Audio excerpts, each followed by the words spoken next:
footed, and I will get justice. I may have to live a while longer, but I will get justice.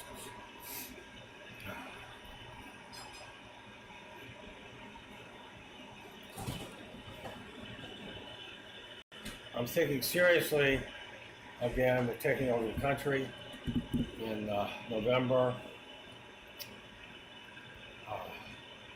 And the thing that makes me think seriously of doing that is idiot boy de Blasio, our mayor. Now that the coronavirus threat is basically over in New York City,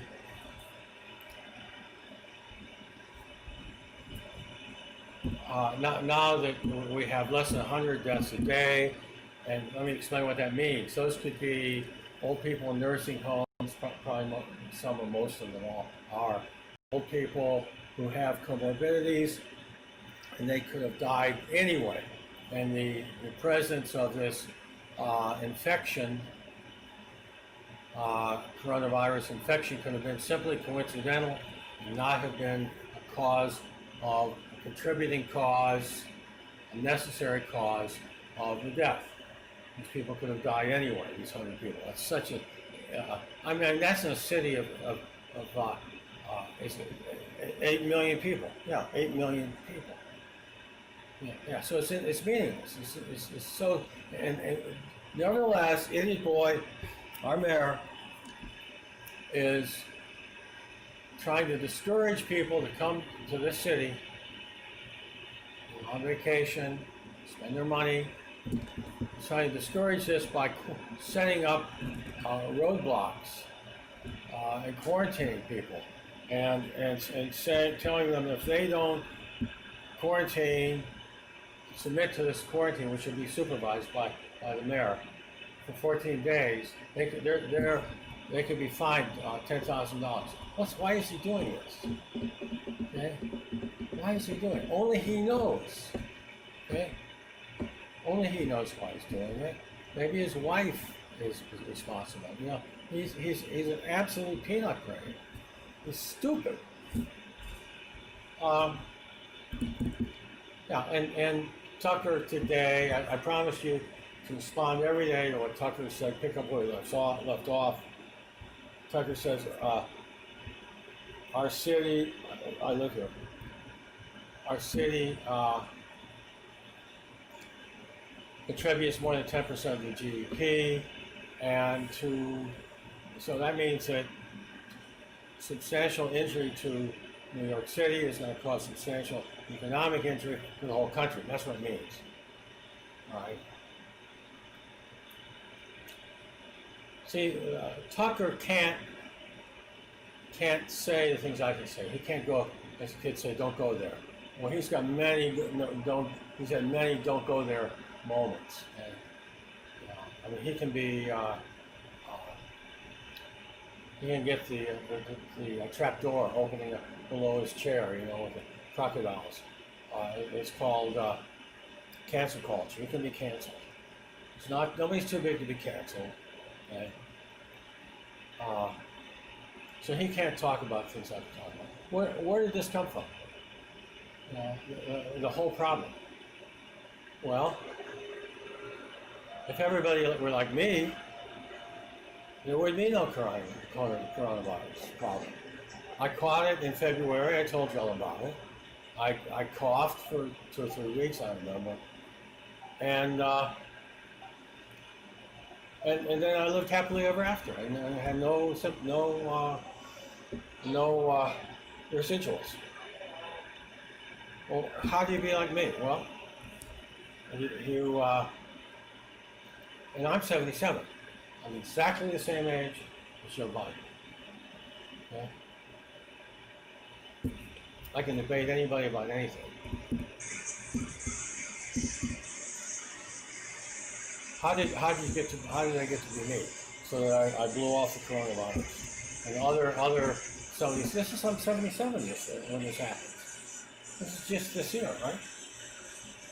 Well, what happened to me then? I rode the subway every day. I didn't wear a mask. I didn't distance. You know, I just ignored the whole thing. And I caught a call. I called it. I told you the story. I called it. It was gone in 2 to 3 weeks.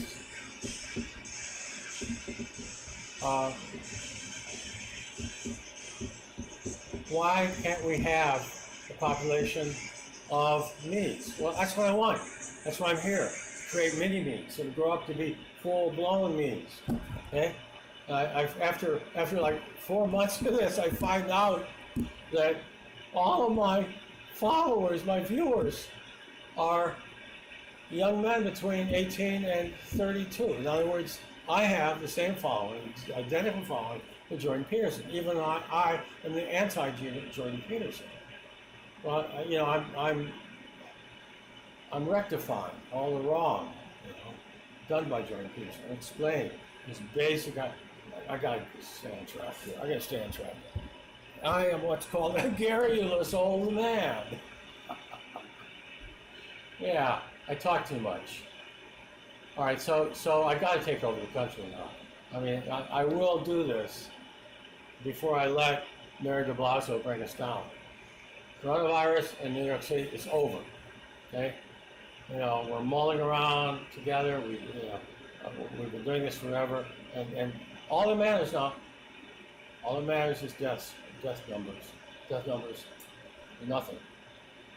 So it's over for us. I think it's over for the whole United States. But our leaders who want to weaponize this, politicize it, use it to defeat Trump in the election, it's not over for them, it's just beginning. Now they're stopping, they have roadblocks, stopping people coming into the city, forcing them to agree to quarantine. Who's going to come here? This son of a bitch. Man, he is a bad person, man. He's a bad, not just stupid, he's a bad idiot. Good idiots, you know, like Joe Biden, he's just a blithering idiot, a jabbering, drooling idiot. Okay, there's nothing there, okay? As my foster mother said, there's no there, okay? She was talking about a city in Cleveland, there was no there. A city in Ohio. Can't remember the name. It wasn't Akron or something else. All right, so, yeah. If you think that Trump's not going to be elected, the neo-Marxist Dems are going to take over the country, please write me in. I'll give you my full name before then. You can write me in. And I will take over the country. By which I mean we will take over the country. Because I've talked about my direct democracy, pure Athenian democracy.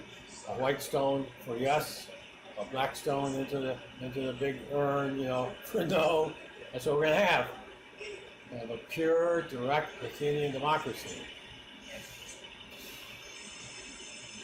Oh, I'm getting very optimistic about Trump winning.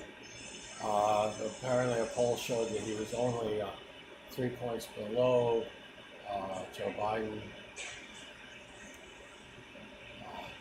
Now, people are knocking out the guts.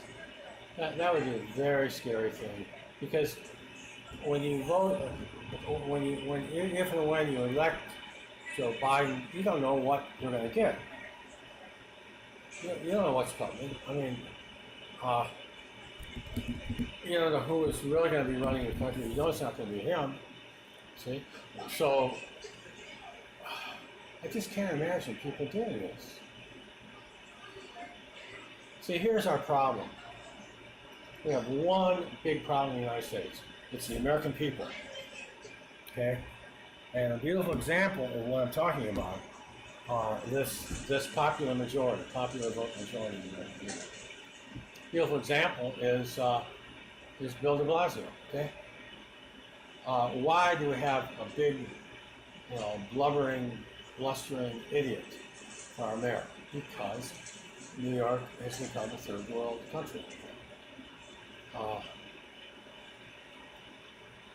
This is the solution right here. I'm going to show you the solution. This is me and my parents. Uh, yeah, okay. Look at, I'm 4 there. I'm 4 years old. Okay. That's my father and my mother. My brother is 2 years younger. My sister is 4 years younger. Okay, no. You see the look on that little guy's face? Like he's got everything under control. 4 years old.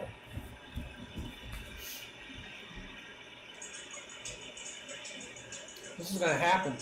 It may take 100 years, but this is going to happen. We're going to replace our drooling idiots with mini-me's. We're going to have a new population of human beings, and this is going to be their qualities. I've talked about these qualities from the very beginning, from my first YouTube. I got 50 of them.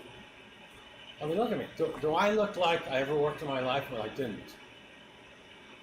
Did anybody ever help me? Lend a hand? No, I had people from high school on trying to bring me down. MFs. Okay. And those people should never have been born, which are, you know, the great majority of our people should never have been born.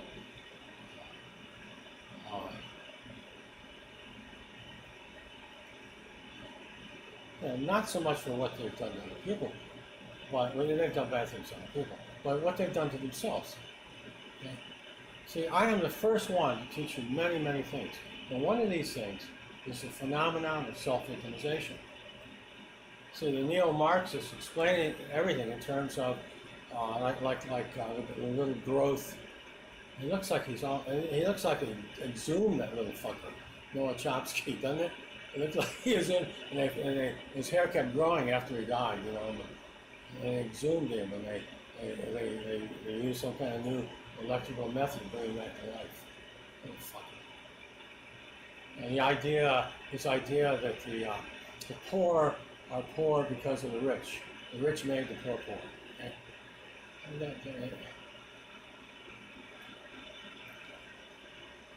Okay, no. The poor make the poor poor in the United States. Average white family, $60,000 income. Average white family cannot lay hands on $400 in an emergency, even though they've been making $60,000 a year forever, maybe decades. Yeah. That's the direct sole result of self-victimization, which resulted from genetic obsolescence. I teach you about this in my YouTube. They're not stupid in World Historical Times. Welthistorische, that's a Hegelian term. In World Historical Times, they're smarter than anybody in the past. You're better on IQ tests, fine. But they're not smart enough, are they? No, they're not smart enough. Okay, because of the phenomenon called genetic obsolescence. They were evolved from the ape over 5 million years to live in a supportive traditional culture, which was not predatory, it's the opposite of predatory. It's designed to help people cope with life. How to cook food, how to prepare food, how to grow food, how to get married, how to die, everything. None of these phenomena were commercialized. Now everything is purely commercial. And these poor souls with their 100, 105 IQs, even 110 IQs, they are undone by our culture of commerce. It's not culture, it's commerce. Pure commerce. They live in a state of pure commerce, which is predatory, and it's going to get them. I mean, it got 10 million people all over the world for a cult, Scientology. So, see, it's not that they're stupid in world historical terms. No, they're not stupid, they're bright. But they're stupid in terms and vis-a-vis the world they live in. America. D.H. Lawrence visited it in the 19th century, called it a gilded cash register. That's back then. In other words, just nothing but commerce. Well, that's 100 years ago, more than that probably. Okay, so I didn't say the word, but everybody there, everybody listening, he's got 115, 120 IQ. I know it. He wouldn't. He'd be so disgruntled, He wouldn't be listening. He wouldn't understand me. So I know you have high IQs. You know what I'm talking about. Starts with E, the word. That word, that practice is going to become widespread to the extent that in 100 years, every 4-year-old is going to have as much intelligence in his face as I did. I mean, this is a little guy that 2 years later, I was getting on this streetcar in Cleveland, in Lakewood, Ohio, and I was going 6 miles to the end of the subway, and we had the streetcar getting in the Cleveland Tower where it ended, going to the top, looking out over, surveying downtown Cleveland, walking around town, 6 years old. Always felt nothing ever made me uncomfortable. Nobody ever thought there was something strange about a 6-year-old walking in downtown Cleveland. No. See, who turned this country into pure shit? Our enemies, our unnameable enemies, did this to us. And it will be undone. And in 100 years, everybody's going to be like me. I'm going to be the norm. Right now, I'm the most intelligent person in the country. But in 100 years, I will be the norm. It's because people will come to their senses. People will come to understand how horrible the lives of our people is. Their lives are horrible.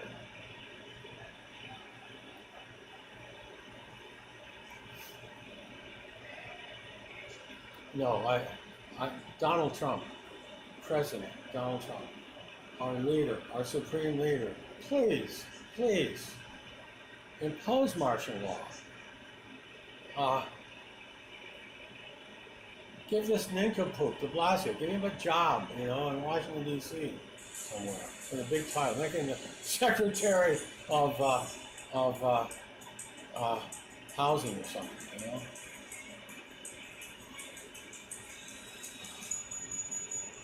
Yeah, but straighten this shit out. And save us, please.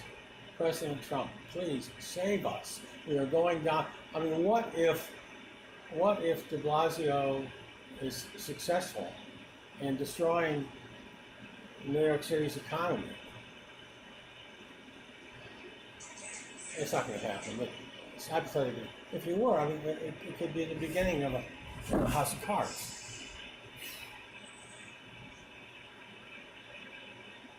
I wrote a modernist poem called Likening a Poem to a House of Cards. So every word must be the word it is and no other word. So it's like taking a card out of a house of cards. There's one word. The card. And then, So that's called, I'm now in my stream of consciousness mode. Just for the fun of it. Just to keep everybody happy and entertained, which I want to do. I want to do that. All right, so I'm going to come on every day with Russ Stahl's monologue, daily monologue. Entertain you guys, say hello, talk about what's happening, comment on Tucker. Man, what will we do without Tucker, man? He's great. Jeez, we wouldn't know what was going on. I mean, we wouldn't know about this quarantine because we get some interpretation of it, which is unintelligible. We wouldn't even know what was going on if you listen to these goofballs, on the other channels. Thank God for Tucker. So, what else am I going to do for my people? My guys. Okay. You got to what's kept me going here, for 4 months was the handful of people that liked me, subscribed to me, gave me some reinforcement, because you start doing this, and we said, what do we have, Tech, in the beginning? Tech, what do we have? How many people do we have in the beginning? He's doing something on the line here. I mean, on the computer. How many people do we have in the beginning? 0. No, the first YouTubes. Oh, couple. I don't remember. 2? I don't know. Very few. Yeah. What? Very few. Yeah. 32? Very few. Very few. I'm 77. I got a memory, better memory than a 28-year-old. When I was a boy, I had a photographic memory. No, we had. I remember hearing the number of 100 or 200, and now, what was our best day? When we were drunk. Tech, what was our best day? 22. 22,000? Yeah. 22,000. And then now we're getting like 16, 17,000. See? So I don't know why Jordan Peterson gets hundreds of comments. I don't get any comments. I guess you guys agree with me. You got nothing to say, which is cool.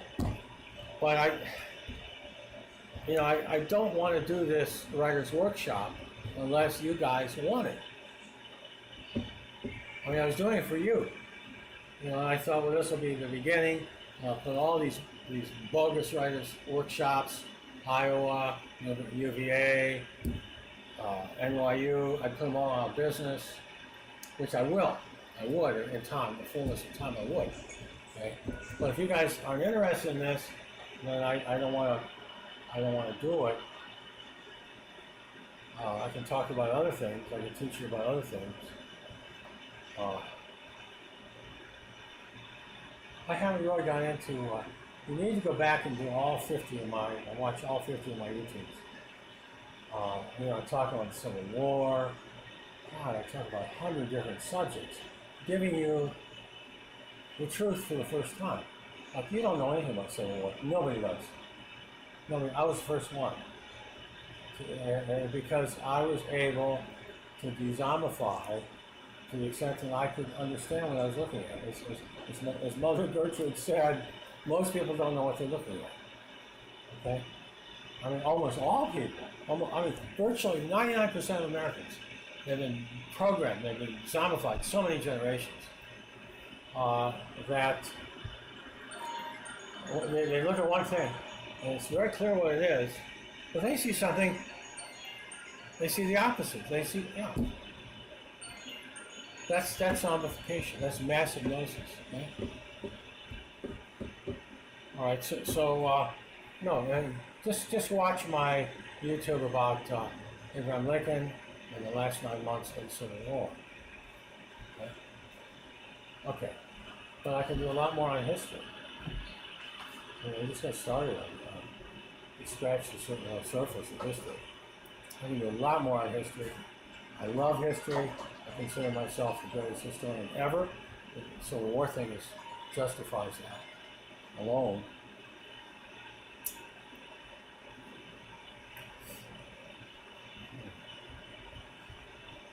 Okay, I gave YouTube's about. Let me just run down some of what I think are my most important. I want you to watch it.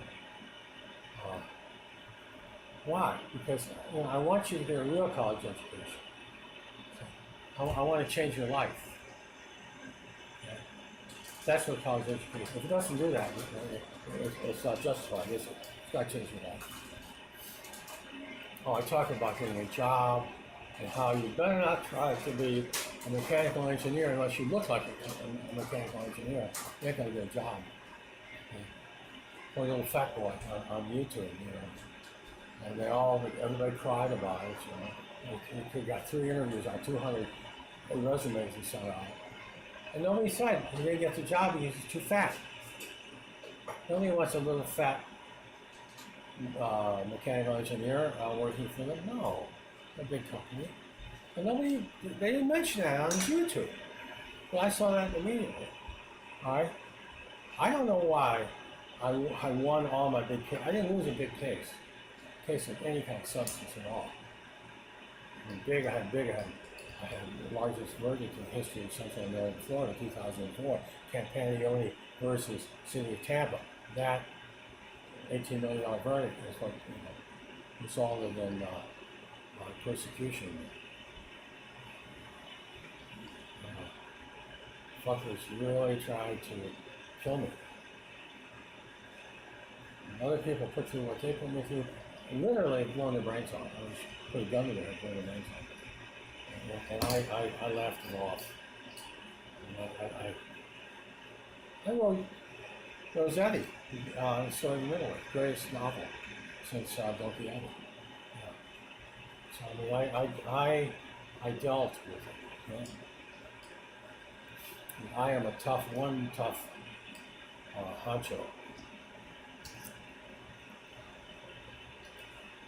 Yeah, I've got YouTubes. I need to do a YouTube just telling you what I have in my college education for you. I teach you about what poetry is. I explain why I'm in fact a better poet than Adam Frost by analyzing, critiquing The Road Not Taken, comparing it to my Ode to Spring, which I consider a better poem. Road Not Taken is a great poem, but my Ode to Spring is better.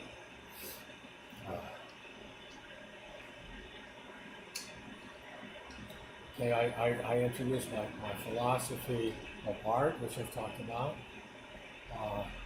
I'm the first one to explain what art is, and that theory of art, biological explanation of art, excludes abstract expressionism and pop art from my definition of art. I do not believe it's art. I believe it's pure social Marxism, cultural Marxism. That's what abstract expressionism is. That's why pop art represents came in the wake destruction wrought by abstract expressionism. Pop art represents the infantilization of art. And incredibly, it's been the dominant movement in art since the 50s. Isn't that incredible? I mean, abstract expressionism flamed out in 10 years. In the 50s, here comes Warhol, and then the other goofballs, with their children's art. Damien Hirst. You got to see as Minnies and Mickeys. I mean, there's no reason why you can't do more Minnies and Mickeys. I vary them a little bit, and they'll be just as good as his. I explain what the criteria, how you know somebody's art or not art. One thing, its uniqueness, the possibility of making another one. I can make Minnies and Minnies till the cows come home. I can't make another Mona Lisa. Or any great work of art. I can do a great copy of a lot of modern pieces, which I've done just for kids and put on my wall. But I can't make another Picasso. I can't make another Matisse. I can't make another Paul Klee, and neither can you. No one can, because these men are great artistic geniuses, and art requires artistic genius. Only an artistic genius can create art, true art. The rest is commerce. Commerce, propaganda. It's not art. All right, I gotta. See, I'm beginning to talk about my own YouTubes. I need to make a YouTube just in which I talk about my 50 YouTubes and which ones. You're not going to be interested in all of them. I mean, I want to do this writer's workshop, and not if you guys aren't going to watch it if you're not interested in it. But let me tell you what I'm giving you if I do this.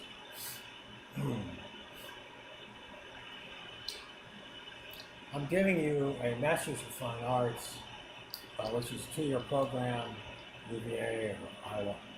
I know what it costs. I do not know what it costs. You just maintain yourself somewhere and go full time to this institution. I mean, that's going to cost Texas like $50,000 a year. You can find, Google can find it. It's going to cost a lot. It's going to be free. It's going to be more fun. It's going to be much better. Okay? I mean, look at, I started critiquing Vonnegut's 12 rules of creative writing. And Vonnegut as a novelist. He never wrote a novel.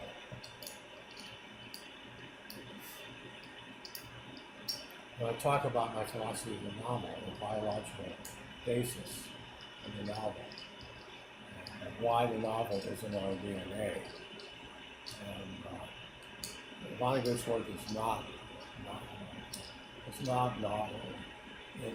They're not novels. And why his ideas were goofball. Some of them are goofball ideas. I mean, the most important ones are totally goofball ideas. In other words, in your novel, tell everybody how it's going to end.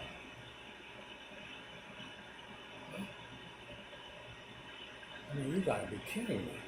I mean, this guy was seriously impaired.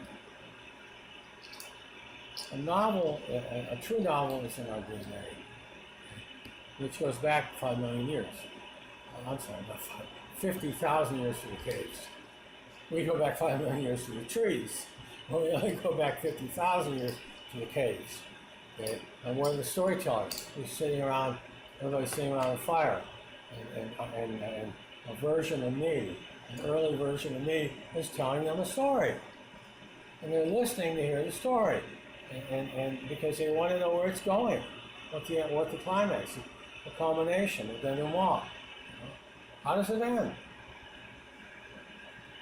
Goofball Vonnegut tells people, he tells everyone, his most important rule of writing, Vonnegut, is tell people the whole story. And as soon as possible, tell the whole story. Nabokov does it in 12 Fire. And now I read the first page, he tells what's going to happen to this old man that gets conned by a young woman. Well, that's happened to me. I thought, God, I identify with this guy. No, but then he tells me everything that happens to it. Gives you an outline of the whole novel. What the hell? Yeah, so if Kurt Vonnegut's the best they have, the greatest writer, the best writer that taught at a writer's workshop, if he's the best they got, and then I'm much better, and you're going to do much better listening to me. And I'll make it short and sweet. I'll give you books I want you to read. I mean, if you're not interested in your writing, you're not going to listen to 5 YouTubes about how to write. I'm not going to do that.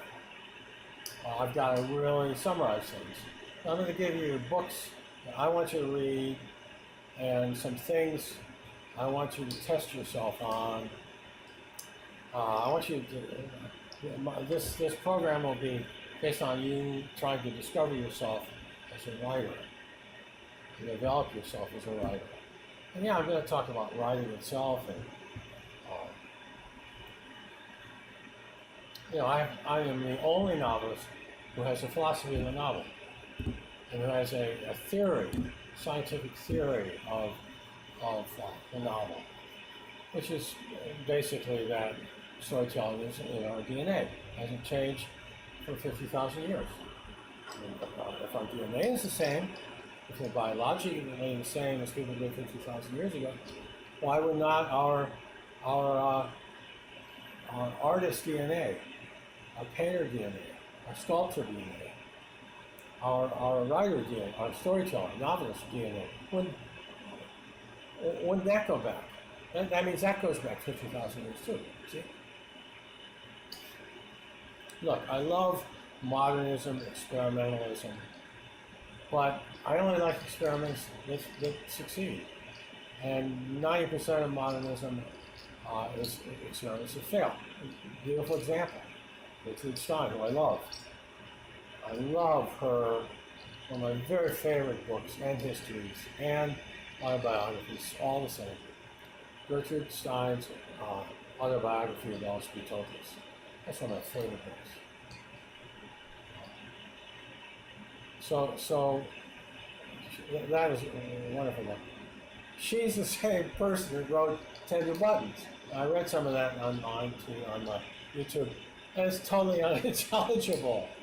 It's an experiment that failed. Doesn't mean anything.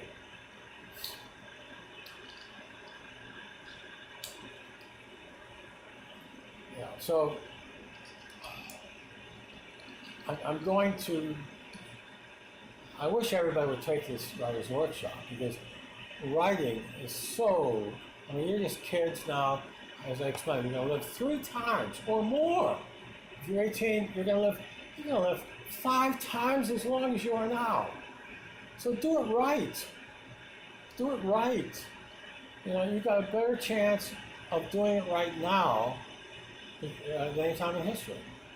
And one of the things that's going to allow this is, you know, you're having perhaps the most intelligent person in the fucking world, okay, explaining shit to you, okay? You know, all the things that I wish I had known when I was your age. I mean, I did know a lot of them, you know, but I learned more. And I'm going to share all these things with you. I'm giving you priceless, real life advice, you know, to clean up the mess that Jordan Peterson made, you know, talking out of his ass, his academic dumbass, telling people, telling young people your age, young guys your age, to shoulder responsibility. In other words, take a gun and shoot yourself in the head. That's what he's telling you to do. Okay? Don't get, in other words, get married, have children. See, notice the guy, he's basically, as a self-help guy, he's very dishonest. Because he never tells you what kind of shoulder, he goes on and on for YouTube after YouTube about shouldering responsibility for young men. And he doesn't tell us what he means. What kind of responsibility? He doesn't tell you because there's only one kind you can shoulder, and that's marriage. You can't become the CEO of a company. You're not going to get a position of responsibility. Nobody's going to give you a shoulder. You know, at your age, maybe 32, yes, but I mean, at 22 or 18 or 25, nobody's going to say, hey, take this responsibility, run this division here. Okay? He's talking about getting married, having children. Yeah, shoot yourself in the head before you do that. Before you have a steady income and a good career, then you think about doing that. Okay? Here, my dad, let him be your model. I showed you the picture. You can remember it. You know, I was 4, so he was 26 when I was born. And so in the picture he's 30, right? He, at 30, he'd been a war hero in the naval, in the Navy, you know, a second commander of a destroyer, lieutenant commander, Hugh Russell Stahl. That's where I get my first name, Russ. I'm sorry, that's my second name, right? I usually my first name. David Russell Stahl, Russ, I use. Because I don't want to go through life and explain to people that I'm not Jewish. Because I have a Jewish name, David Stahl. And I have any Jewish ancestry. Everybody would ask me, hey, you never look like a Jew. No, well, so I use Russ.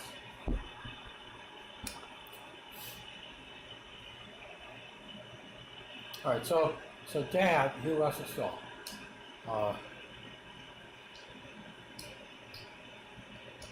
They were against juniors, obviously, so they gave me my mother's twins' first name, David. And they were Scottish people, and it was an ancient Scottish name, Futhy. So David Futhy, that's not Jewish, right? But David Stahl is, right? I mean, I meet Jews here. They refuse to believe it.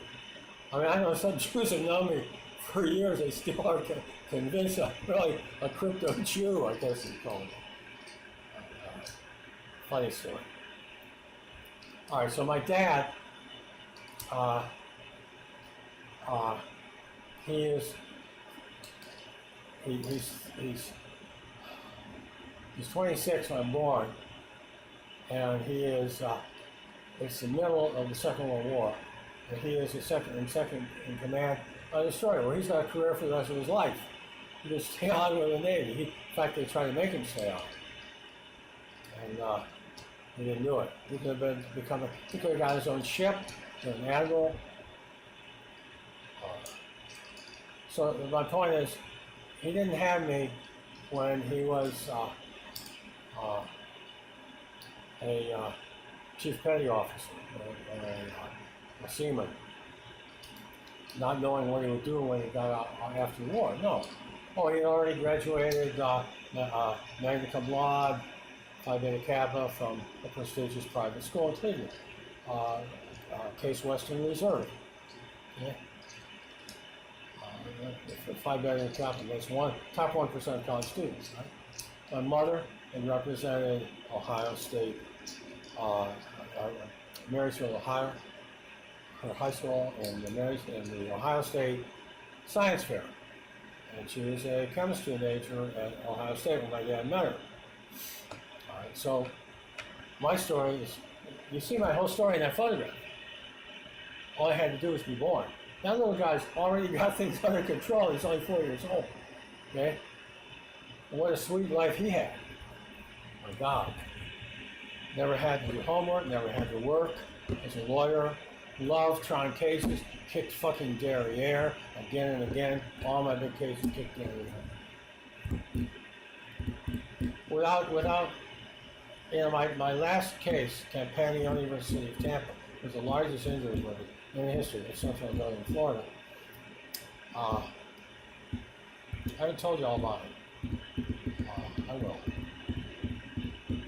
It's really sinister.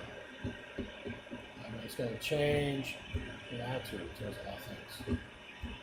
When you know the facts of this case. Yeah, I don't think I worked. 8 hours. I can only number 4 in preparing this 5-year child. See, so you know, I averaged 10 hours a week of work when I wasn't trying a case. Then I would try a case in a few days. I spent half the time that all the other lawyers spent. I put my case on Monday morning. I pick my jury Monday morning. Usually, sometimes by Tuesday, it was ready to go to the jury. Almost always by Wednesday, it was ready. Wednesday afternoon, went to the jury. My juries were typically out an hour and a half.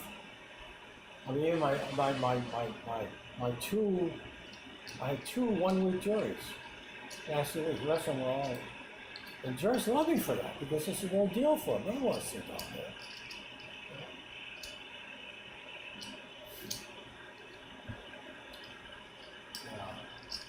Well, I'm going to teach you all about being a lawyer, and whether you should be a lawyer or not, basics of the law, how to prepare and try a case, a jury trial. So there's, man, I mean, you're going to get so much more education,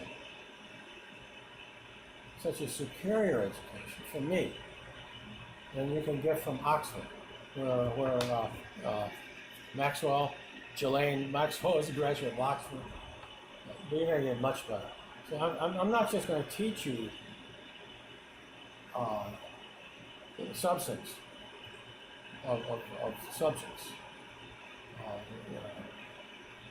content. I'm not just going to teach you content. You know, this is what happened in the Roman Empire. That kind of thing. That's content. I'm going to teach you what you can get in Oxford. I'm going to teach you stuff you can't get in Oxford. I'm going to teach you how to solve problems. I got YouTube about how I made millions of dollars without really doing, well, I never did any work. What you would consider work. So how I did this, I made millions of dollars, I had $1 million in 1 year. I paid income tax on $1 million in mid-80s. Okay. So I'm going to teach you that YouTube is about problem solving. I solved a simple problem. 100, 200, I don't never know, but a multitude of lawyers were confronted with the same problem, and they never even considered solving it. And I teach you guys two things, two lessons. See, I solved it because I asked myself the question, what am I trying to do? And the answer is, I'm trying to get somebody to open this direct mailing here. It's got this big advertisement on it. Everybody tosses it. They don't open it. How do I get them to open it, right? None of these other lawyers ask that question. When I asked that question, I knew the answer in 30 seconds. Here I get $2-3 million. It's impossible to say because, you don't know. Somebody comes to you, and you don't know if they heard about you from one of your clients. You got money for it, so you don't know. All right. So I'm going to teach you problem solving. How did I win a case when my client's on a motorcycle going 80 in a 30-mile zone, and he's airborne for, I say half a block. I don't know how long he was going. He was airborne above this van, kept sailing. He was roadkill that lived. They could, if he had been well enough, they would have taken him right to the jail. He wouldn't have got out for a long time. Probably sent to prison. Yeah, so I won that case. I got a $1 million verdict in that case. Jury was out for an hour and a half. No attorney, I repeat, no attorney in the history of the world, no attorney since then. Lopez v. Alvarado, Florida verdict survey, 2002. You can look it up. Lopez v. Alvarado, just what it's out. David Russell Stahl, plaintiff's attorney. You can look it up, verify what I'm saying. No attorney in the history of the world would have taken that guy's case. If he had not found me, I wouldn't have been fired, let alone tried. Okay? No appeal, no appellate decision in the Southern Seconds now. That's why you got to go to the jury verdict survey for 2002. You got to look up the name. Come right up. I got to write a little about the case because they asked me to summarize it. Because I got the verdict.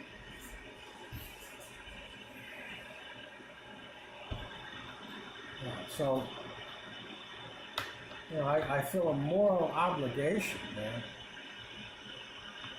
Can you imagine the suffering of the clients that gave me millions of dollars in fees over 34 years?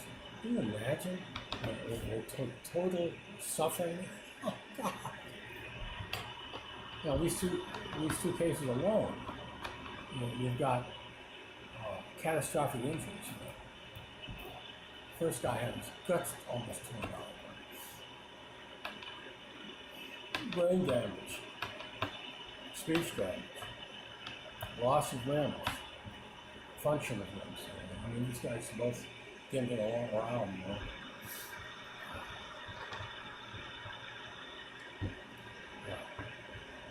So there's no question in my mind it's the most effective trial in the history of the world.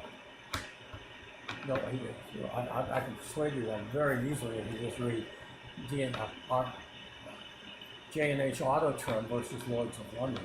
It will say 5 underwriters. I don't remember their names. But that's in the federal second. In the 70s. J&H Auto Term. You can probably find it through my name also. No one's. In that case, they talked about it in seminars all over the country. They talk about my case. They're probably still talking about it. It's a lead case in arson defense, fire loss claim. Yeah, so I got so much to give. I mean, I was the greatest child learner in the history of the world. I'm convinced that I am the greatest artist of the New World by virtue of my poetry and my prose. And I love Moby Dick. Man, I love it. On my writer's workshop, I'm going to talk about my Moby Dick and read from.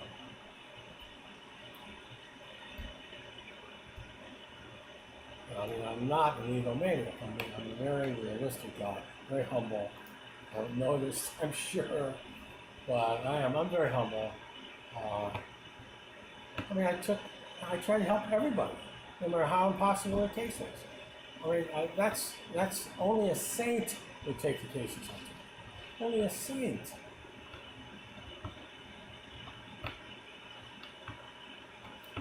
I talked about running out of work as a kid out of law school, a couple of years. I quit or felt fired from three firms, go on my own, go around, my hand. I collect 13 unwanted cases. One of them is J&H Auditor. The other is Poole, P-O-O-L-E, engineering. I don't think we had appeals.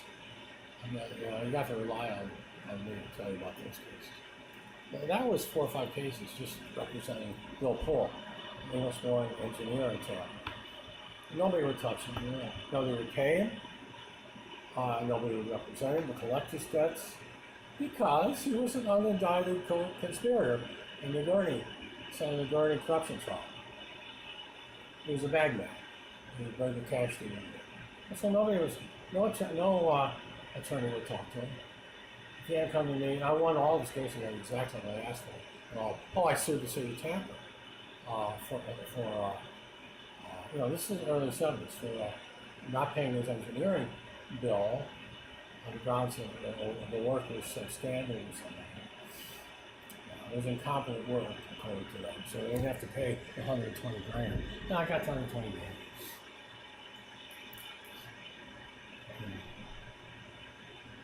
Yeah, so only a saint will do this stuff like that. As a lawyer, take the case and I took for people. People had no chance of winning, no chance of getting an attorney. I took the case. Okay? I think the juries knew, that I was, the greatest thing since Jesus Christ, superstar. I really was. They knew this. They believed me. I never exaggerated. When I had an injury case, I would try to calculate the lowest possible award to ask for. The lowest award that a jury could reasonably give this man was then I cut in two, asked for half. Which knew exactly what I was doing, and they would give me 3 times as much. And they loved this modesty, humility, okay, that I exhibited. we had a guy named Willie Gary, black guy, who was a superstar injury lawyer in Florida years ago. And he told juries that he picked cotton as a child, which was a lie. He never picked cotton. And then, when it's time to ask them for a verdict, we have to tell them the amount they wanted, right? So he writes this down on a board, and then he would throw it up in the air and say, $20 million! So you see $20 million. Here's a joke. It worked for him. He was a highly successful and very effective injury lawyer. He got the best fluid jet lawyer. He got terrific cases from referral sources all over the country. I got no referrals. After advertising came in, I can talk about advertising. Jeez. So you're going to learn so much from me. The 50 YouTube that I've done on different subjects. That's just a start. I'm going to give a monologue, stalls, morning monologue every morning. I'm going to talk about the state of affairs. I'm going to pick up where Tucker left off. I promise I won't spend more than maybe 15-20 minutes of your time. I no longer think that there is a risk of Trump losing the election, of him imposing martial law and being our Julius Caesar, returning from Gaul to go to the Senate, declare himself dictator. I think it was an annual term. I think it was like 18 years or something like that. I think it was for life. You can check that. So no, Trump's not going to do that. No, he's not going to. He sees the light under the tunnel. Did you see the advertisement that the DNC put out? Yeah, it was so scandalous. The advertisement doesn't mention Joe Biden's name. All it does is juxtapose Barack Obama, his family, his joyous followers, juxtaposing that with not images of Donald Trump so much as just vilification. They vilifying him. Wow. So it's like, it's like made for simple-minded people. Okay? It's a pure, 100% appeal to emotions.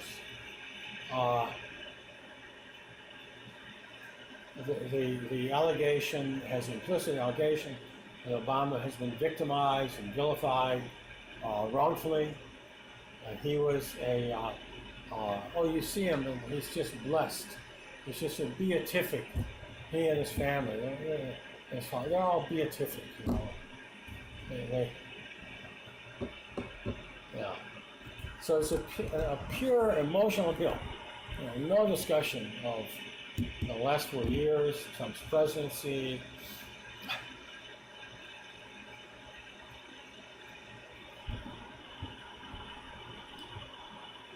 And people that are stupid enough to listen to him should never have been born. That's my humble opinion. And if you're so stupid that kind of thing will make you vote for Trump, for Biden, if you're that stupid, you should never have been born. My humble opinion. And in 100 years, nobody like that will be born. We won't have people like that anymore. They're losers. And they're not so beautiful losers. Huh.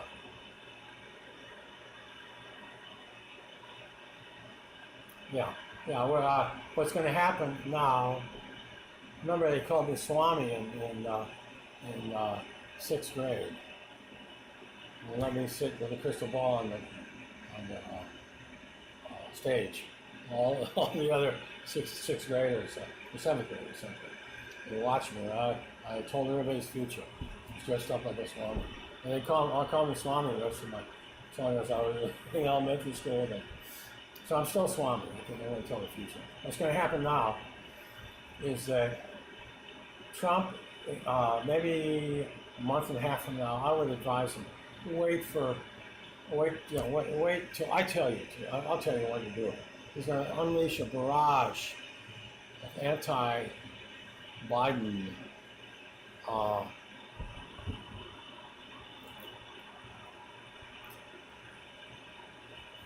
the majority word is propaganda. Like, see, propaganda can be absolutely factual, unemotional also. Just education.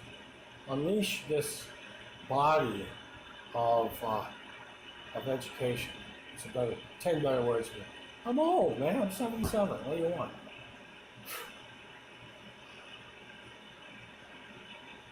Enlightenment. He's going to unleash billions of dollars of enlightenment.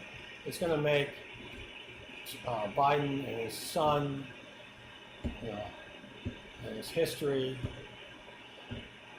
You know, look, he's going to make Biden look like Al Capone, right? I mean, he's going to bury Biden alive in this deluge that is to come. It's to come. Yeah, you know, Biden's going down. Compare his behavior in the debates, which was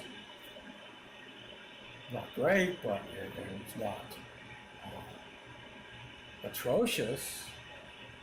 Now, we're 3 months out from the election, and he has deteriorated noticeably, dramatically, horribly. He's really squashed now. His brain is.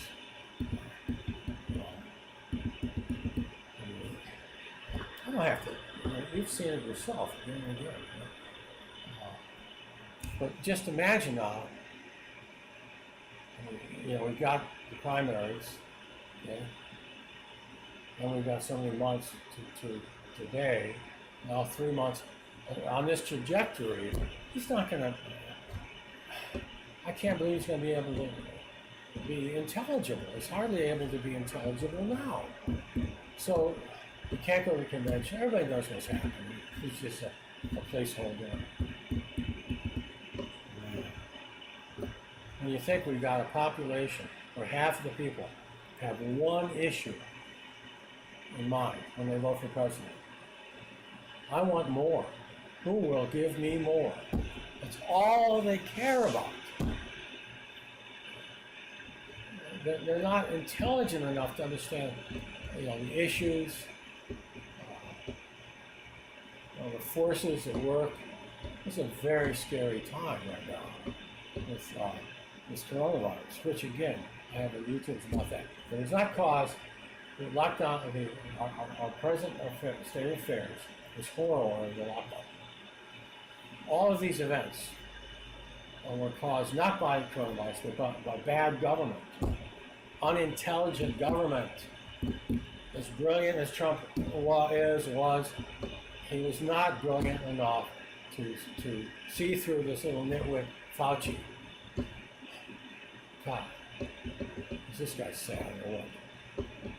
I mean, I would have said to these fools, you're doctors. See, I work with doctors all my life as experts, and I'm not impressed by them. I know they all have agendas. They're dishonest. This is a sociopathic country. Everybody's dishonest. You know, look at my YouTubes about Wells Fargo in 2008. It's a dishonest country. Dishonest people.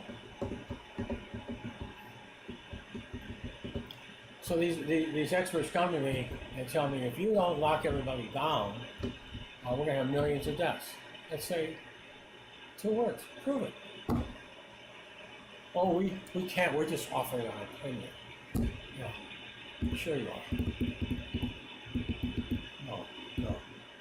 No, if I had been the leader of your trustee in bankruptcy at that time, and these jokers had come to me and said we're going to have millions of deaths.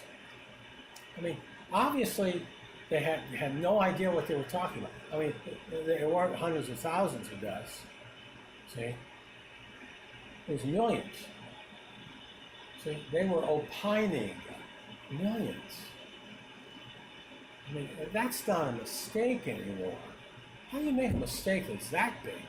That's got an element of motive, agenda in it. Well, I would grill them.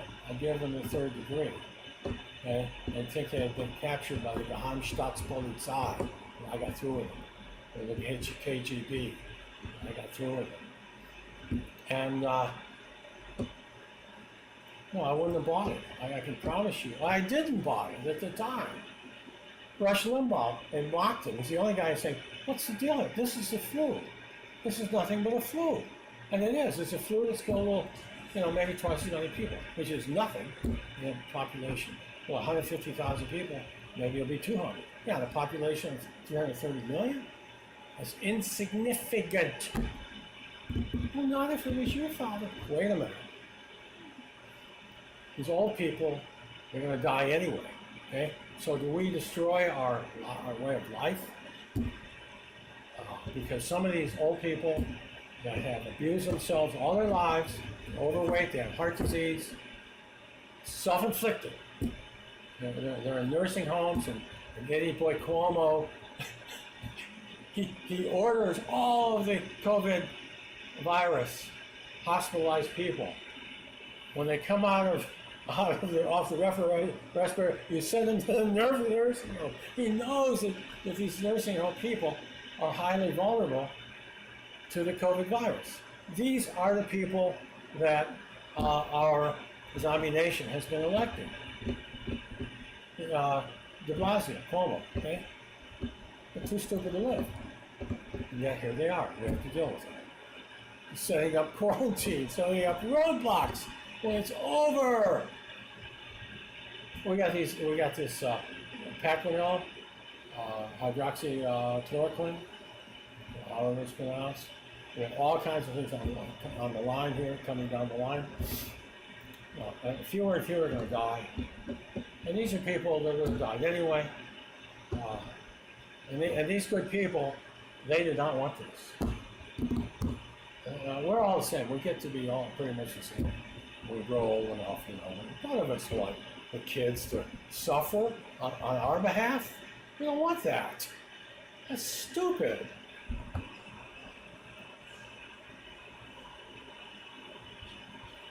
Yeah.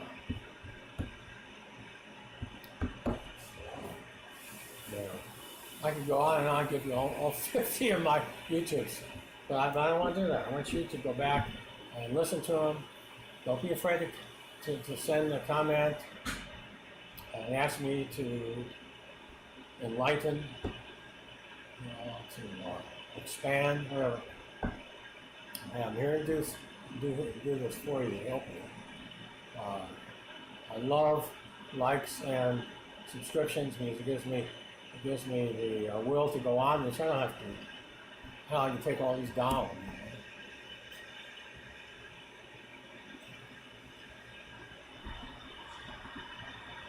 I want to do this writer's workshop, and I'm ambivalent about it, and because I don't know if people are really interested. I know what I'm going to do. I'm going to do short ones, and you don't have to listen to them. I'll give them titles, so you know they're writers' workshops, and it's not for you, and they'll watch.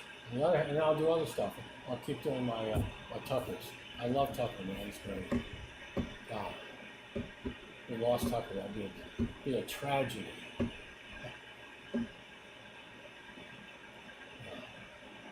So I'll keep trying to do at least 2 a day, a writer's workshop and a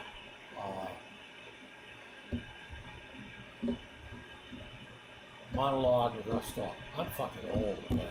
I mean, I'm aging now. I'm just past the aging. So if it takes me a minute, a second, to come up with a word, you gotta understand, man. Just compare me to Joe Biden. Same age.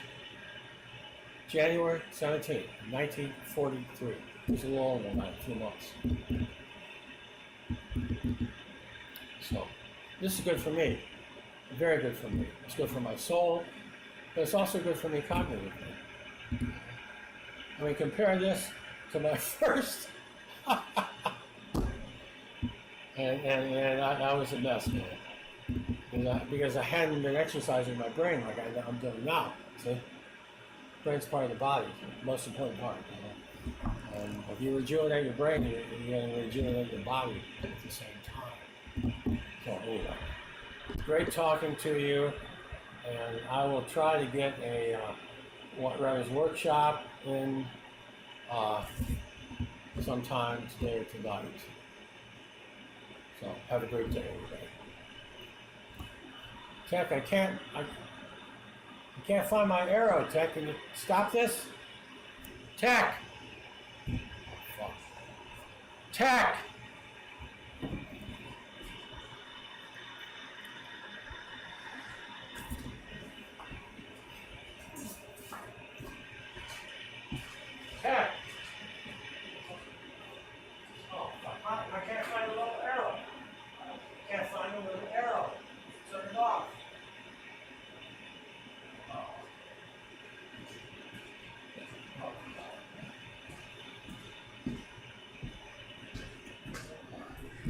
Takes a shower. You can't stop the thing. Oh, wow.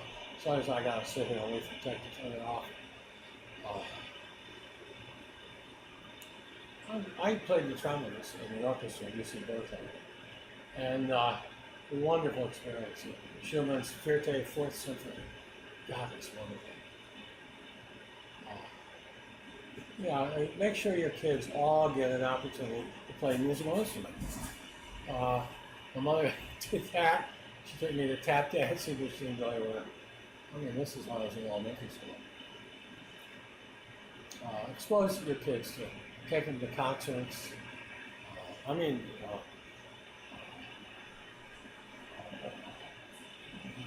talking about the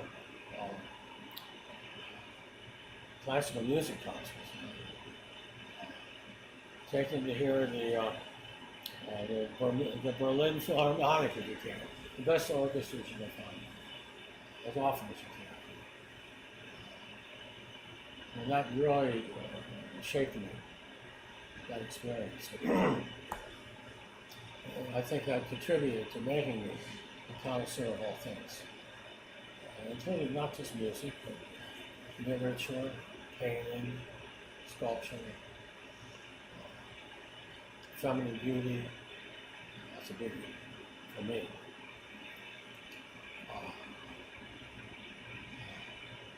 So expose your kids, and if they got it in their DNA, they catch fire. That's what happened to me. I read Shelley's Ozymandias, and I started writing poetry. All right, we got it. Thanks. You got it? Okay, he's got it now.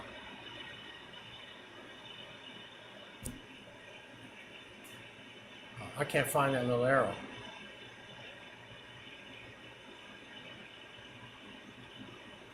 Is it off?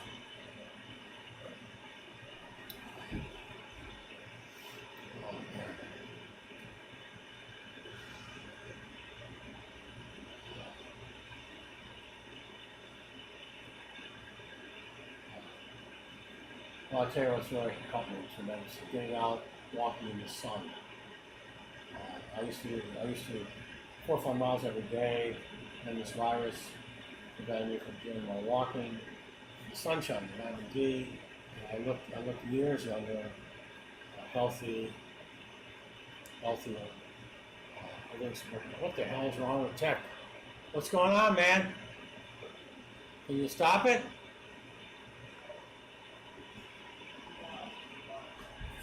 I can't hear you.